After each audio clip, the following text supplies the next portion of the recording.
প্রতিদিন নিয়ম মেনে পৃথিবীর বুকে সন্ধ্যা নামে, সন্ধ্যার সাথে আমিও হয়ে যায় তার সঙ্গে। কেন জানি আমার সন্ধ্যাবেলার কোনো গন্তব্য থাকে না। আবছায় আলো আধারের মতো এ যেন ছলনাময়। যেদিকে পথ আমাকে নিয়ে যায় আমিও সেই পথেরই পথিক হই। সন্ধ্যার ভরসায় আমি চলতে থাকি। প্রকৃতির নিয়মে একসময় সন্ধ্যাটা মিলিয়ে যায়। আমি তখন থমকে থামি, দিগ্ভ্রান্ত হয়ে যায়।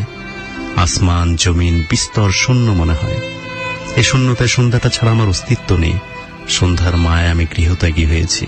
আর সেই সন্ধ্যাটা এভাবে তার যাবার খেয়ালে চলে গেল আমাকে নিঃসঙ্গ করে।